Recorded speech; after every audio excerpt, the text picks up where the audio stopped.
amiga. Qué bueno que estemos nuevamente en una cita con la palabra, donde hoy estaremos muy atentas para meditar y reflexionar en lo que el Señor quiere enseñarnos por medio de ella. Y bueno, recordemos que estamos en este tema, nuestra eternidad segura, basada en el Evangelio según San Juan, donde tenemos para el día el devocional en el capítulo 13, versículos 1 al 30, y el versículo para meditar es el 20. Dice: de cierto os digo, el que recibe al que yo enviare, me recibe a mí, y el que me recibe a mí, recibe al que me envió. Qué texto tan hermoso. Bueno, según Juan dice que esta cena, porque va a haber una cena, va a haber una reunión muy importante en este relato del día de hoy, así es que Juan cita que esto fue antes de la Pascua, pero los sinópticos, o sea, Mateo, Marcos, Lucas, dan a entender que fue la Pascua que Jesús comió con sus discípulos. Vemos allí en Mateo 26, 17, Marcos 14, 12 y Lucas 22, 7. Esto por empezar aclarando un poco en sí qué cena fue. Y bien, mis amadas, entonces recordemos que está hablando de una Pascua, ¿cierto? Bueno, algo que me llama la atención antes de ir a Juan capítulo 13 es Lucas 22, 7. Dice: llegó el día de los panes sin levadura, en el cual es necesario sacrificar el cordero de la Pascua. Bueno, para aclarar un poquito sobre esta fiesta, la cual se celebraba este tiempo en el que Jesús estaba allí también, porque él, como todo judío, también representaba su nación y representaba todo lo que este pueblo hacía. Así es que era la Pascua. ¿Y qué es la Pascua? Bueno, dice que se celebraba en el mes de Abib, que para nosotros sería el mes de marzo y abril. Entre marzo y abril sería ese mes para ellos. Y este mes significa ya en este territorio, en el tiempo, espigas verdes. Durante el exilio se llamó Nisan, que significa comienzo o principio de los meses. Para ellos era este mes así.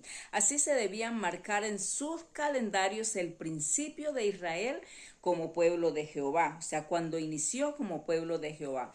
El año civil empezaba en otoño con la fiesta de las trompetas, y esto lo podemos leer en Levítico 23, 24, que dice: habla a los hijos de Israel y diles: en el mes segundo, a principios del mes, tendréis día de reposo, una conmemoración al son de trompetas y una santa convocación. También lo podemos encontrar en Números 29:1, pero ese, bueno, lo dejamos para referencia.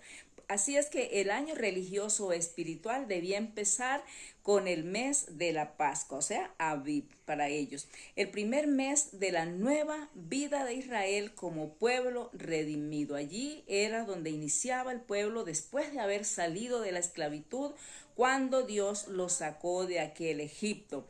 Se sacrificaba también solo un animal, un cordero o una cabra sin defecto, muy bien, que el animalito estuviera en perfectas condiciones. Se asaba todo al fuego y así se consumía.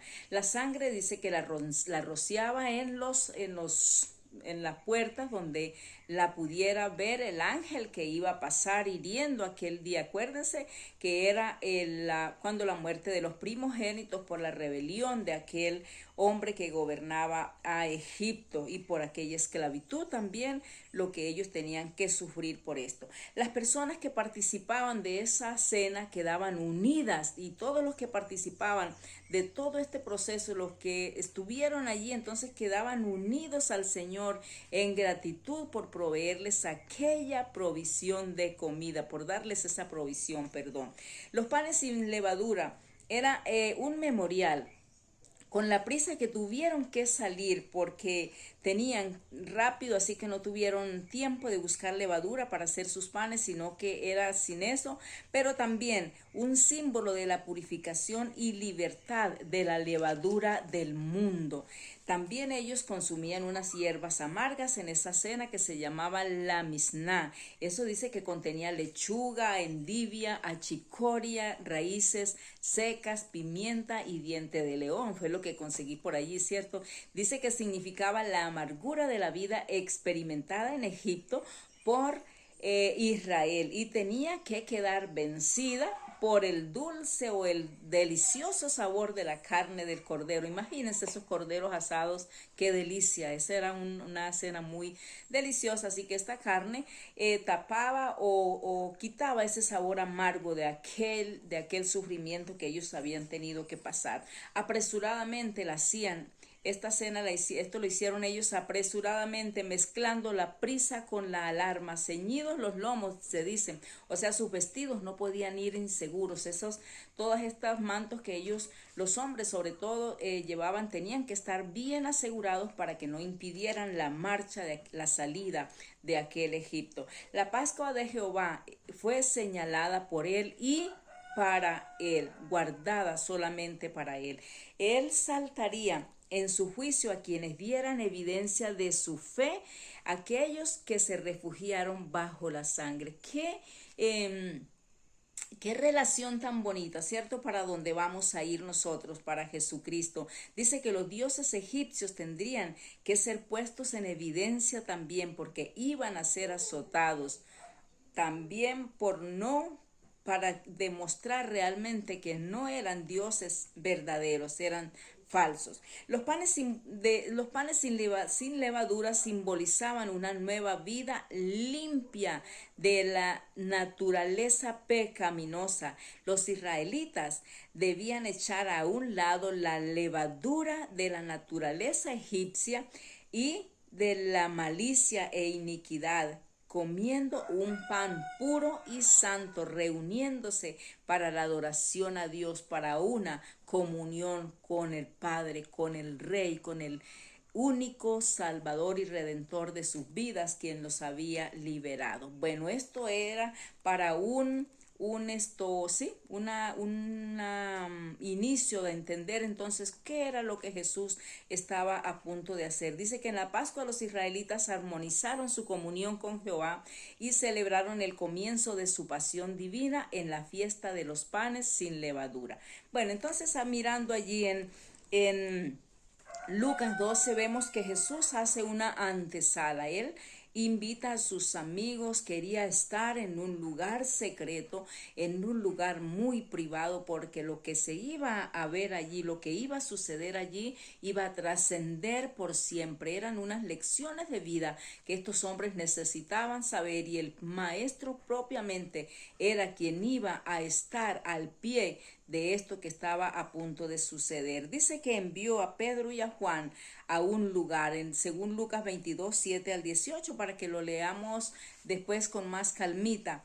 Dice, cuando se eliminaba y no usaban levadura en todos los hogares judíos, en el día de los panes sin levadura, cuando era necesario sacrificar el cordero de la Pascua, envió a Pedro y a Juan para preparar la Pascua, dándoles indicaciones precisas de un hombre que llevaba un cántaro de agua.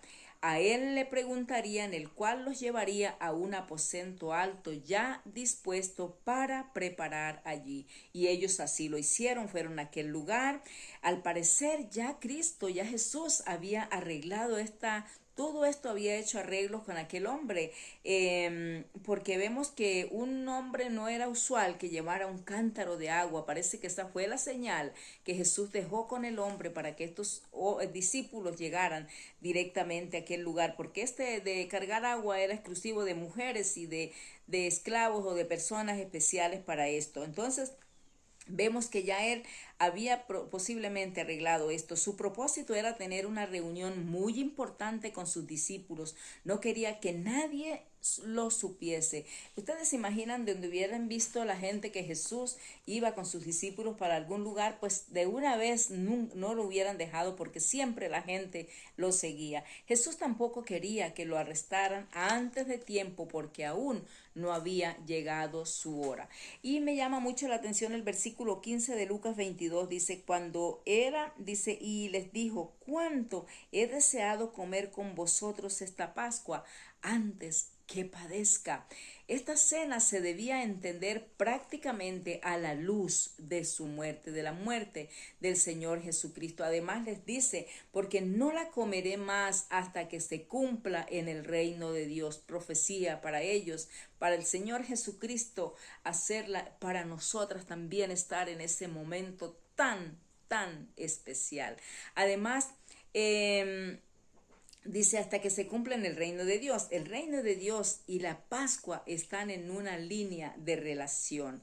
El reino es el cumplimiento del propósito redentor de Dios, así como la Pascua fue una de sus primeras manifestaciones. Recordemos la sangre, las personas que se refugiaban allí no fueron heridas, no fueron muertas por aquel ángel que pasó hiriendo a estos primogénitos. Y es que la palabra de Dios, la Biblia, toda teje hilos e hilos para el propósito que Dios tiene diseñado para nosotras y para una humanidad, para quien se rinda a sus pies, revelando su eterno amor y su omnisciencia. Jesús sabía que, bueno, vamos a ver qué sabía Jesús en Juan capítulo 13. Amadas, ¿a ustedes les gustan las despedidas? A mí no. A mí no porque... O sea, si uno deja a las personas es triste por los que quedan. Y si se van, pues bueno, uno también queda con el dolorcito por el que se fue, ¿cierto?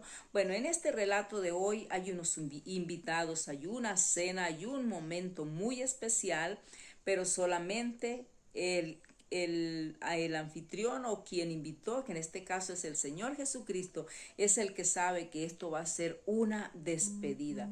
Él es el único que sabe lo que está a punto de acontecer acontecer a sus cercanos amigos. Algo va a suceder muy difícil, muy duro, pero Él necesita darles lecciones de vida antes de su partida. Por eso se va a este lugar con ellos. Entonces Jesús sabía que se acercaba una hora muy importante para Él. Ya su recorrido terrenal estaba para finalizar. Él debía regresar a casa al lado del Padre, de su Padre. Sabía que el amor con que vino al mundo, ese que ligó el corazón de sus cercanos discípulos, permanecía hasta el fin y los seguía amando a pesar de todo lo que se avecinaba, y no un amor cualquiera, sino el que estaba dispuesto a darlo todo hasta su última gota de sangre en favor de ellos y todos los que Dios puso en sus manos, o sea, tú y yo, y todo el que se rinde a sus pies. Mire, dice que Jesús puso todo en sus manos. Puso a aquellos discípulos, ¿cierto? Al colocar a sus discípulos en sus manos, que fueron los encargados de establecer, de esparcir su palabra en todo el mundo, entonces estamos nosotras también, la iglesia. Él colocó la iglesia en las manos de nuestro amado Señor, y por eso estas palabras tan trascendentales, tan especiales, que llegan hasta hoy y siguen hasta el final de los tiempos. Un amor sacrificial, el verdadero ágape. También saben que Jesús sabía quién lo entregaría, sabía quién era Judas desde un principio, pero aún así estuvo allí tratándolo igual a todos sus 11 discípulos, que eran los que realmente estaban en la lista de esparcir y de llevar esa semilla a todo el terreno. Sabía la autoridad y lugar que ocuparía, y aún así dejó ver su humildad, su mansedumbre, al levantarse de aquella mesa donde estaba ya cómodo compartiendo esa tan esperada cena, tomando un lugar de esclavo o siervo, se despojó de su manto, buscó una taza, colocó agua ahí en ella, una toalla, y se baja hasta el piso y empieza a lavar los sucios y sudorosos pies de sus amigos e inicia pie por pie lavándolos, oficio que lo pudo realizar uno de sus discípulos, pero todos pasaron como invitados de honor y no les importó la incomodidad del polvo en sus pies, como era la costumbre, ¿cierto? Tenían siempre un esclavo, una persona a la puerta quien les lavaba sus pies. Solo esperaban ser atendidos y habían estado era pensando y discutiendo entre sí quién de ellos sería el mayor, según Lucas 22-24. Ahí podemos encontrar ese relato más adelantico con más calmita. Ellos estaban era en otros asuntos, estaban era pensando en importancia, querían figurar, querían ser vistos, querían altos rangos, querían cosas diferentes a lo que Jesús estaba haciendo, a los planes de Jesús, a pesar de que caminaban y que andaban con él y que vivían allí al pie de Jesús. Pero no se sabe entonces cuál era el turno de Pedro, solo llega donde está Pedro y me imagino alzando sus pies allí, levantándose de pronto de un salto y cayendo allá donde estaba Jesús. Pienso, son mis apreciaciones, de pronto diciéndole, no, dame esa taza y yo, ¿cómo me vas a lavar? Tú me vas a lavar los pies a mí, a Pedro. No, Señor, pues yo imaginándome solamente, no, dame esa taza, más bien yo te voy a lavar tus pies. Pero lo que Jesús, solamente me lo puedo imaginar con una sonrisa en su boca, le dice, lo que yo hago, tú no lo comprendes ahora, mas lo entenderás después. Y sigue Pedro con la insistencia, tú no me vas a lavar nunca mis pies, no, eso no. Con su paciente y amorosa actitud, Jesús, sabiendo lo que a Pedro le esperaba, lo que estaba a punto de sucederle a este Pedro inquieto e impulsivo, le dice, si no te lavares, no tendrás parte conmigo. Ustedes han visto una bombita, ¿cierto? La bomba la inflamos y ella de pronto, si se le deja escapar el aire y queda otra vez desinflada. Yo me imagino a Pedro bajando su cabeza, sus hombros, quedando totalmente desarmado ante Jesús por completo. Y ahora, ¿qué va a decir? ¿Cómo va a salir de esto? ¿Qué se le va a ocurrir? Pero ya le llegó otra mejor. Si la cuestión es así de buena, entonces no solamente lávame los pies, sino mis manos, mi cabeza, o sea, todo lo que no estaba cubierto. Porque pues ahora abusa. Y él no quiere que su parte le sea quitada, y quizá lavándose más por manos de Jesús quedará mejor, quedará más limpio. Él necesitaba entender que no se trataba de la cantidad del cuerpo lavado, sino era de la limpieza interna. La lección que Jesús les estaba dando no solamente era lavarse los pies, era lo que significaba íntimamente. Los pies de estos encargados varones para llevar la semilla del reino necesitaban ser fortalecidos, limpios de impurezas como el desaliento, el cansancio, agotamiento, pereza, desgano y otros. Solo las manos restauradoras y poderosas podían limpiarla de este maestro, esas asperezas que impedirían hacer un perfecto y sufrido trabajo a estos hombres que tendrían que hacer largos recorridos.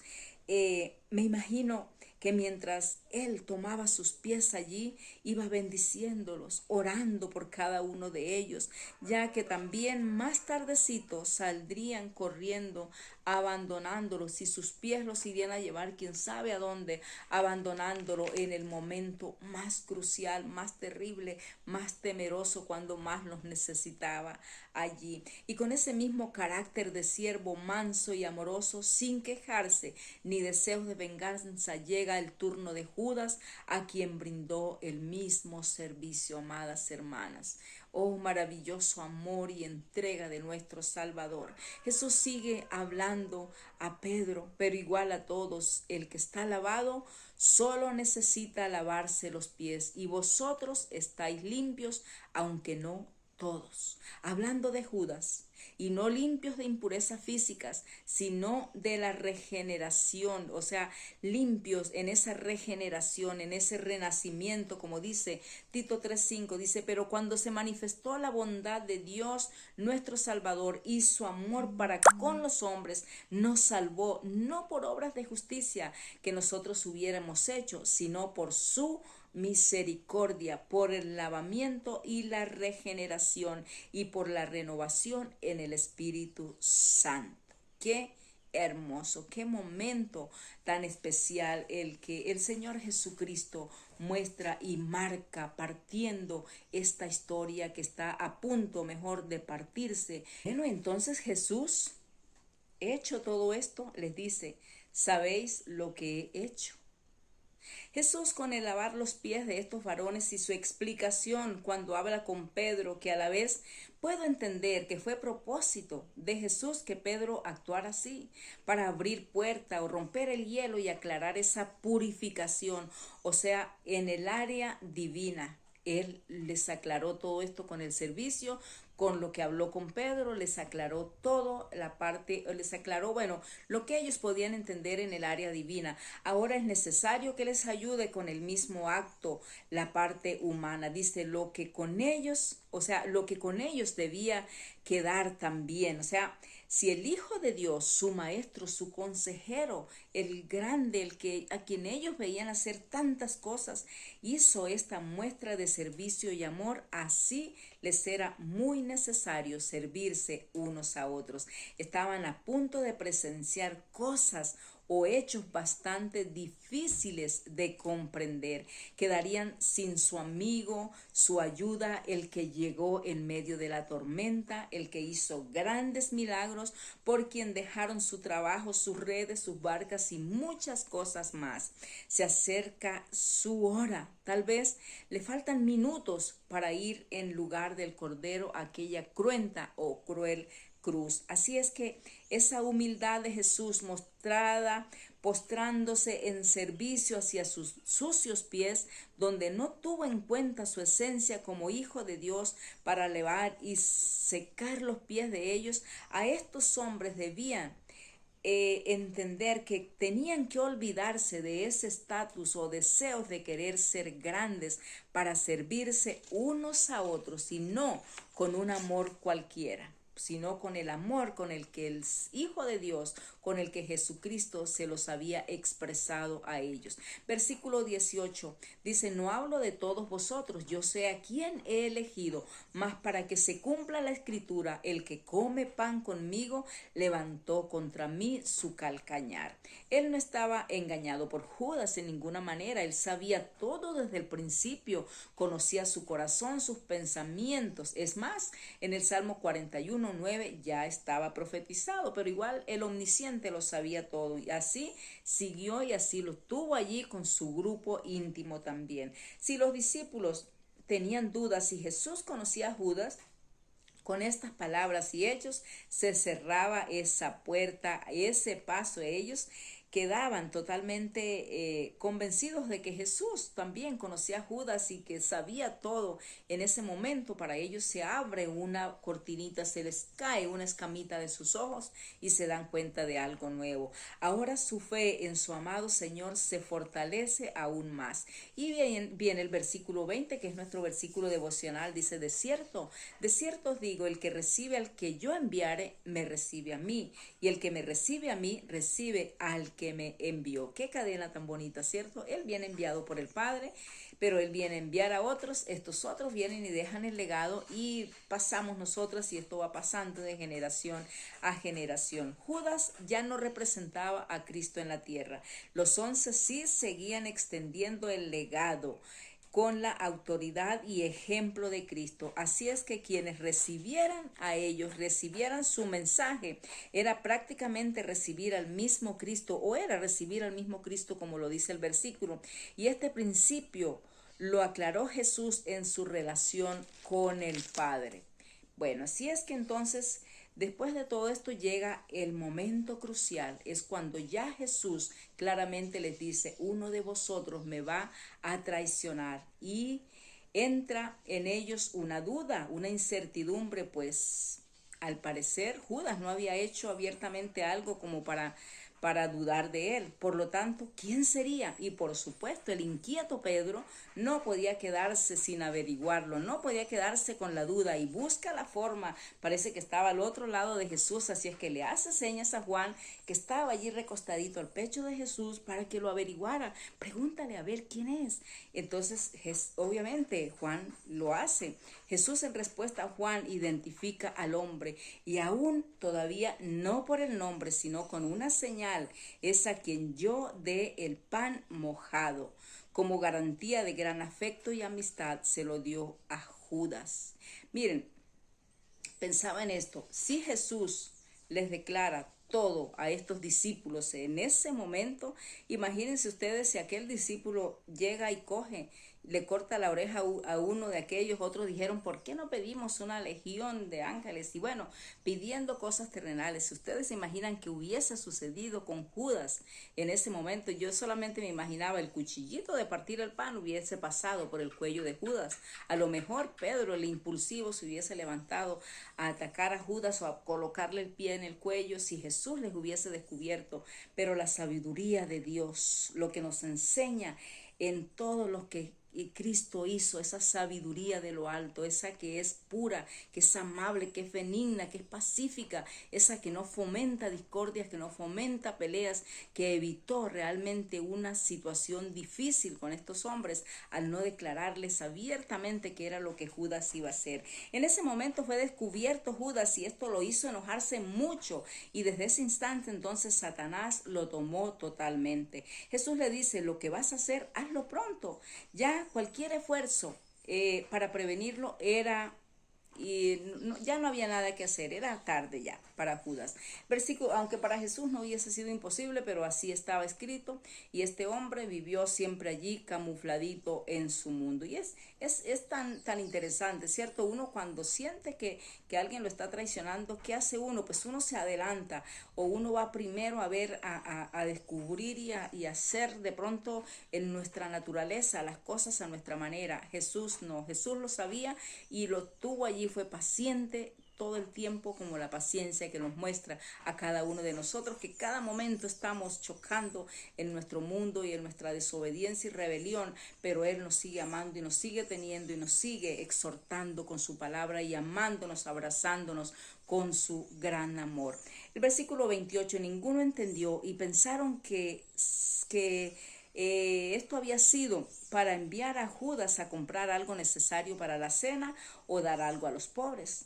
Fue lo que ellos pensaron, lo que acabamos de decir. Bueno, ya dice el último versículo, era ya de noche. Esta observación debió tener un significado como enlazar la oscura condición de Judas cuando con tanto odio entregó a quien solo amor le dio. Entregó a Jesús, y también lo pronto que estaba, donde las tenebrosas tinieblas y potestades rodearían al Salvador. Todo se tornaba oscuro, se tornaba muy cruel, amadas hermanas, para nuestro buen Redentor, nuestro amado Señor, que estaba a punto de terminar su recorrido en la tierra e irse al lugar de donde había descendido. Así es, mis amadas, que como una aplicación, o ya para terminar, momentos con Jesús vivieron sus discípulos donde experimentaron sus íntimos consejos, comunión, una cercanía que hasta se recostaban a su pecho, risas, angustias y todo cuanto se hace en círculos íntimos de amistad, ¿cierto? Pero ellos no solamente disfrutaron eso, nosotras lo disfrutamos, nosotras también vivimos esos momentos, los tenemos así como ellos, y en esa comunión podemos sentir su exhortación, sus consejos, su ternura, abrazo, apoyo, socorro, compañía y hasta lavó nuestra suciedad, nuestro sucio corazón. A ellos les lavó, por supuesto, su corazón, su vida, y personalmente sus pies. A nosotros nos lavó nuestro sucio corazón y todo nuestro cuerpo de pies a cabeza. Así lo hizo con cada una de nosotras. Podemos recostarnos a su pecho en total confianza. Seca nuestras lágrimas, se ríe con nosotras, camina con nosotras, pasea con nosotras, corre si corremos, está con nosotras. Qué maravilloso es nuestro amado Señor, con ese amor que lo marca, ese amor que lo caracteriza, ese amor que es su sello, ese amor sacrificial,